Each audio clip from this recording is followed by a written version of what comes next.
दोस्तों, आज हम बात करेंगे उस खास गुप्त हनुमान मंत्र की जो स्वयं देवों के देव महादेव शिव द्वारा रचित है, जो इतना शक्तिशाली है कि जो भी भक्त इसे जपता है, इसके प्रभाव से हनुमान जी उस भक्त के पास तुरंत चले आते हैं। दोस्तों, यह गुप्त हनुमान मंत्र साबर मंत्र के नाम से जाना जाता है।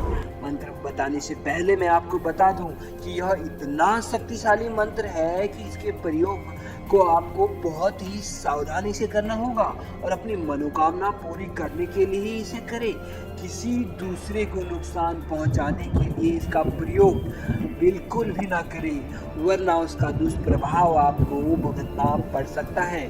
साबर मंत्र आम बोलचाल की भाषा में लिखा हुआ ऐसा शक्तिशाली और प्रभावशाली मंत्र है जिसका मंत्र जप करने से ही सभी कार्य पूर्ण हो जाते हैं। ऐसा माना जाता है कि ये मंत्र पहले से ही दिव्य शक्तियों से सिद्ध होता है। इन मंत्रों की सबसे बड़ी विशेषता यह है कि इनका प्रभाव स्थायी होता है। इस मंत्र का उच्चारण स्त्री, पुरुष, बच्चे तथा बुजुर्ग हर उम्र के व्यक्ति कर सकते हैं। यह मंत्र हर उम्र के व्यक्ति के लिए बहुत ही लाभदायक और उपयोगी है। इन मंत्रों का प्रयोग व्यक्ति स्वयं कर सकता है, अर्थात इन मंत्रों के द्वारा ईश्वर की साधना करने के लिए साधक को किसी भी विद्वान की तथा गुरु की सहायता लेने की आवश्यकता नहीं होती। दोस्तों, मंत्र बताने से पहले मैं आपको बता दूं कि आखिर कैसे साबर मंत्र का निर्माण हुआ।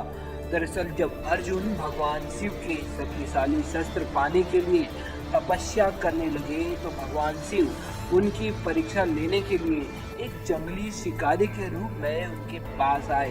पूजा के बाद जब अर्जुन ने स्वर मारने के लिए अपना बाण चलाया तो शिव ने भी उसी समय अपना बाण उस सुअर पर चला दिया। दोनों में अब विवाद हो गया और शिकारी रूपी शिव ने अर्जुन से कहा, मुझसे युद्ध करो और जो युद्ध में जीतेगा सुअर उसी को दिया जाएगा।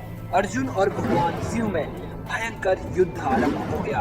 युद्ध देखने के लिए माँ पार्वती भी शिकारी का भेष बनाकर वहां पहुंची और युद्ध देखने लगी। तभी भगवान कृष्ण ने अर्जुन से कहा, तुम जिसका रोज तप करते हो वह शिकारी भेष में साक्षात खड़े हैं भगवान शिव। अर्जुन ने भगवान शिव के चरणों में उसी समय गिरकर प्रार्थना करी और भगवान शिव ने अर्जुन को अपना असली रूप दिखाया। अर्जुन भगवान शिव के चरणों में गिर पड़े और पाशुपत अस्त्र के लिए प्रार्थना की। शिव ने अर्जुन को इच्छित वर दिया। उसी समय माँ पार्वती ने भी अपना असली स्वरूप दिखाया। जब शिव और अर्जुन में युद्ध हो रहा था तो माँ भगवती शिकारी का वेश बनाकर बैठी हुई थी और उस समय अन्य शिकारी जो वहाँ युद्ध देख रहे थे उन्होंने जो मांस का भोजन किया वही भोजन माँ भगवती को शिकारी समझकर खाने को दिया।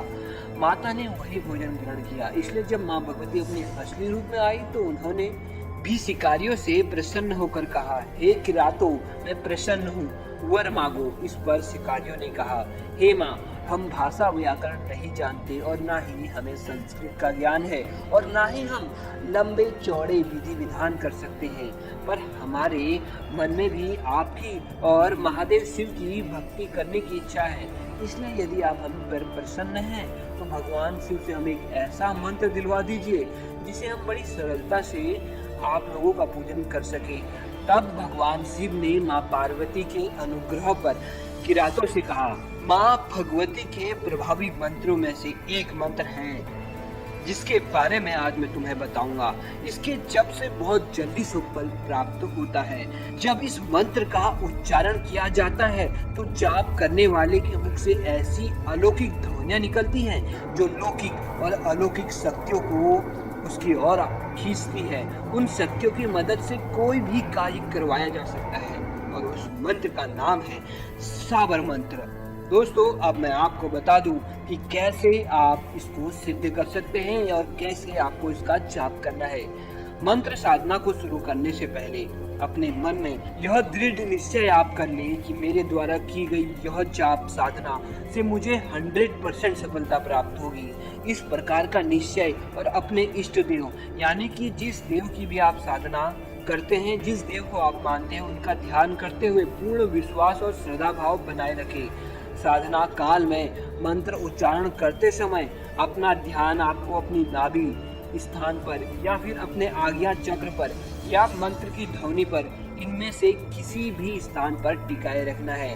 मन में आने वाले सभी विचारों को काबू में रखें और बाहरी वातावरण में होने वाली आवाजों पर आपको बिल्कुल भी ध्यान नहीं देना है। मंगलवार की सुबह यह मंत्र जप साधना आपको करनी है। दोस्तों, यह मंत्र जाप आपको सुबह 4 बजे से 6 बजे के बीच के दिव्य मुहूर्त पर करनी है, यानी कि इसे ब्रह्म मुहूर्त कहते हैं, क्योंकि इसी समय देवी शक्तियाँ जागृत रहती है। इसके बाद अगर इसका जप आप करते हैं तो आपको फायदा नहीं मिल पाएगा, इसलिए इस बात का विशेष ध्यान रखें कि मंत्र जाप नहा धोने के बाद ही करें, यानी शुद्ध हो जाए, तभी आपको इस हनुमान सागर मंत्र को जपना है। एक शांत स्थान आप मंत्र जाप के लिए ढूंढ लें और अपने सामने एक धूप और अगरबत्ती आपको जला लेनी है। और अब इस मंत्र को आप 21 बार बोले। मंत्र है दोस्तों, ओम हनुमान पहलवान, वर्ष 12 का जवान, हाथ में लड्डू मुख में पान, आओ आओ बाबा हनुमान, न आओ तो दुहाई, महादेव गोरा पार्वती की, शब्द साचा पिंड कांचा, पुरो मंत्र ईश्वरो वाचा। दोस्तों, इस प्रकार आपको इस हनुमान मंत्र का जाप बोलना है। उसके बाद अपनी दोनों आंखें बंद करके जो भी मनोकामना आपकी है हनुमान जी को मन में ध्यान में लाते हुए आपको उनके समक्ष बोलनी है। दोस्तों, इस उपाय से आपका हर असंभव कार्य संभव हो जाएगा, हर कार्य में आपको सफलता मिलेगी और हनुमान जी की विशेष कृपा आप पर होगी। तो अभी के लिए इतना ही दोस्तों।